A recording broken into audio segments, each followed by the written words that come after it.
वक्ता देख ले किसी श्रोता का चेहरा और आंखें तो आह क्या बात है, क्या बात है, भीतर से अमृत बरसन होने लगे। और कभी कभी ऐसा देख ले कि मरो मरो मरो गयो मरो, तो क्या बोलेगा वो, पहले ही मरा जा रहा है आधे घंटे में। इसलिए आप 20 25 30 मिनट अपने घर परिवार संसार इसकी जंजीरें तोड़ कर आइए, अगर आने वाले 5 दिनों में आप कुछ पाना चाहते हैं। ये कोई फैशन नहीं है कि मैं आपके बीच बोलने आया हूं और आप निमंत्रण पूरा करने आए हैं। मैंने अभी शुरू में कहा, अवसर तो सबको मिलता है, पर श्रेष्ठ वही है जो उस अवसर को सफलता में कन्वर्ट कर लेता है, उस अवसर को जीवन की ऊंचाइयों के लिए कन्वर्ट कर लेता है, परिवर्तित कर लेता है। और नहीं मथुरा के उन पंडे की तरह हो जाएगा, रात भर चप्पू चलाते रहे और सुबह पूछा भैया हम क्या गोकुल पहुंच गए? तो मल्लाह ने कहा कि नहीं नहीं चौबे जी अभी भी मथुरा में ही हो। अरे हमने रात भर चप्पू चलाई, भांग खाए हुए थे चौबे जी। तो मल्लाह ने कहा कि चप्पू तो बहुत चलाया चौबे जी, पर तुम्हारी जो ये नैया है ना, ये विश्राम घाट पे लगी खूंटी के साथ जंजीर से बंधा हुआ था। तुम तो भांग के नशे में हैया हो मारे जा रहे थे, सुबह हो गई पर तुम्हारी नाव विश्राम घाट पे ही रह गई। परिश्रम में कोई कमी न किया, योग्यता में कोई तुम्हारी कमी न थी। You are doing hard labour, चाहे स्टूडेंट हो, चाहे व्यवसायी हो, चाहे नौकरी पेशा हो, चाहे गृहिणी हो, सब मरे ही जा रहे काम करते करते, किसी के पास टाइम नहीं है। I have no time, I have no time, I have no time, time नहीं है, टाइम नहीं है। सभी परिश्रम कर रहे हैं और एकांत में बैठा कर पूछ लो कैसा चल रहा है तो आंखों से आंसू छलक जाते हैं। जीवन में क्या मिला मुझे आज तक, यही कहते। कमाल है। 10-50 साल के हो गए, 60 साल के हो गए, 40 साल के हो गए, एवरेज आयु 70 साल की है, वो भी अगर ठीक ठाक रहे तब, कैंसर ने जकड़ा नहीं तब, एक्सीडेंट नहीं हुआ तब, 70 साल मैक्सिमम जियोगे। 40 से 50 निकल गए, 60 निकल गए। अरे अब तक जब परिवर्तन नहीं आया तो तुम अब क्या सोचते हो आने वाले 2 4 5 10 वर्षों में कोई चमत्कार होगा? नहीं नहीं नहीं, तुम्हारी कहीं ना कहीं दिशा गलत है, डायरेक्शन गलत है। दिशा बदलो तब दशा बदलेगी। रोने से आज तक किसी की दशा बदली नहीं है। रात में उल्लुओं की तरह जगना, दिन में बैल की तरह काम करना, क्या समझते हो ये सफलता का प्रमाण है? इससे सफलता मिलती है? एक मजदूर से ज्यादा कौन मेहनत करता होगा? दिन रात मेहनत करता है, ओवर टाइम करता है। एसी कक्ष में बैठे हुए लोग क्या इतना परिश्रम करते हैं, फिर भी 2 रोटी का जुगाड़ नहीं कर पाता। इसलिए तुम्हारे हार्ड लेबर ही तुम्हें ऊपर ले जाएंगे, ऐसा किसने कह दिया?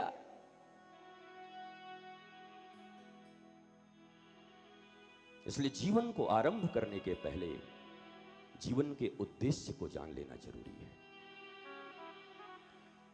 हमने उस बच्चे की तरह किया। एक बच्चे के हाथ में मोबाइल दे दो, क्या करेगा?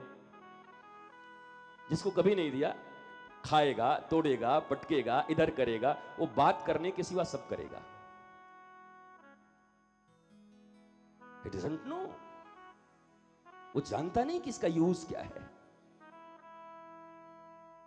अब मुझे एक बात बताओ कि जिसने मोबाइल किसी के बनाए हुए तो ही बना होगा? क्या मोबाइल बिना बनाए बन गया होगा? कोई तो बनाया होगा। और जिसने बनाया होगा क्या मूर्ख होगा? अच्छा खासा विद्वान होगा। और जिसने बनाया होगा क्या बिना उद्देश्य के बनाया होगा? नहीं भैया, बिना उद्देश्य का तो इस जीवन में कुछ होता नहीं। इस शरीर को बनाने वाला परमात्मा भी क्या मूर्ख था? क्या जन्म देते समय उसके मन में कोई उद्देश्य नहीं होगा तुम्हारे जीवन के प्रति? इस शरीर का क्या यूज हो? उस मोबाइल के यूज के लिए उस कंपनी के वो जो बुक होते हैं उसे क्या कहते हैं? हाँ जी, हैं? हैं? अच्छा, जो भी कहते हैं उसका बुक। जिसको पढ़ के हम जानते हैं ये प्लग यहां लगाओ, ये बैटरी यहां लगाओ। उस परमात्मा ने भी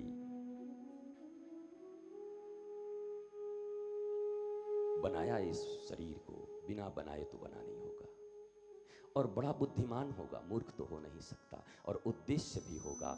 और उसने मैनुअल भी दिए थे, शास्त्रों के रूप में गीता दी थी, भागवत दी थी, रामायण दी थी, उपनिषद दिया था, वेद दिए थे, संहिताएं दी थी, शास्त्र दिए थे। पर हमें ये जीवन मिला और पागलों की तरह, जो हमसे ऊपर के पूर्वज थे, मैं उनको बहुत होशियार नहीं कहता, नहीं तो देश की स्थिति या इस दुनिया की स्थिति ऐसी पागलों की तरह नहीं होती। बोझ पड़ा है पूरे संसार पर। 2, 4, 10 सरफिरों के कारण आज इस संसार पर अरबों अरब रुपए के बोझ पड़े हुए हैं। ये बड़ी बड़ी सुरक्षा व्यवस्थाएं, ब्लैक कैट कमांडो, एक एक व्यक्तियों के पीछे, ये किन के लिए? ये कुछ सरफिरे लोग जिसने इस देश के इकोनॉमी पे, इस दुनिया के इकोनॉमी को 60% तक सुरक्षा में कन्वर्ट कर दिया है। खाना छोड़ो, उपजाना छोड़ो, भौतिक समृद्धि पर जाना छोड़ो, बम, गोले और बारूद बनाओ। आप कहते हो ये वर्ल्ड बहुत अच्छा है, you all are intellectuals, I know, intellects, and I too. पर ये इंटेलेक्चुअलिटी किस काम की है? हम भी उसी भीड़ के हिस्से हैं, हम भी उसी दरिद्रता के हिस्से हैं। जिसने इस शरीर को बनाया उससे हमें कभी जानने का प्रयत्न नहीं किया कि आपने किस उद्देश्य से बनाया है। Who am I? The beginning of real spiritualism is who am I? And why I am here? Have you any answer? इन मूलभूत प्रश्नों के उत्तर नहीं है हमारे पास। मैं कौन हूं और मैं क्यों आया हूं? जो परंपरा दे दी हमारे पिता ने, हमारे दादाजी ने, पैसा कमाना है, तुझे ऊपर उठना है, प्रतियोगिता करनी है, गांव में किसी से नीचे मत रहना, तुझे सबसे आगे बढ़ना है, तुझे सबसे आगे निकलना है। और एक भूत की तरह, एक मशीन की तरह छोटे से बच्चे पर प्रतियोगिताओं के बोझ डाल दिए गए। और नाम भी कितना सुंदर दिया है लोगों ने, स्वस्थ प्रतियोगिता, हेल्दी कंपटीशन। कंपटीशन कभी हेल्दी हो सकता है? प्रूव मी, कंपटीशन कभी हेल्दी हो सकता है?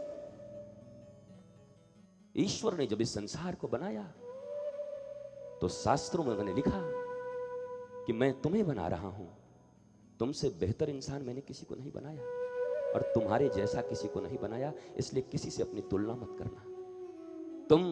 तुम्हारे जैसे इकलौते इस वर्ल्ड में आए हो, तुलना किससे है? कंपटीशन किससे है? तुम संगीत के लिए आए हो, तुम ब्रज की रज में लौट कर हरे कृष्ण करने के लिए आए हो, तुम बड़ी बड़ी फैक्ट्रियां चलाने के लिए आए हो, तुम शासक बनने के लिए आए हो, तुम प्रेम बांटने के लिए आए हो। सबको परमात्मा ने एक एक ड्यूटी दी, पर हमने उसमें भी प्रतियोगिता खोज ली। और ये प्रतियोगिता ही कारण है तुम्हारे डिप्रेशन का। ये डिप्रेशन है क्या? मैं तो चकित हो गया टंडन जी, 1 वर्ष से 5 वर्ष के बच्चों के लिए अलग मनोवैज्ञानिक डॉक्टर, 1 वर्ष से 5 वर्ष के लिए। क्यों? बोला उनके डिप्रेशन को दूर करने लिए। मैं तो चकित हो गया, 1 वर्ष के बच्चे को भी डिप्रेशन होता। और तब उन्होंने मुझे बताया, हाँ हमारे यहां ऐसे मरीजों की संख्या बड़ी है, 1 से लेके 5 तक। 1 वर्ष से डिप्रेशन, 1 वर्ष से मन में दबाव, तब फिर हमें अपने सनातन परंपरा पर भी थोड़ा विश्वास हुआ रीबर्थ में, कि हमारे कई जन्म होते हैं और हमारे संचित जो कर्म होते हैं प्रारब्ध, वही लेकर हम पैदा भी होते हैं।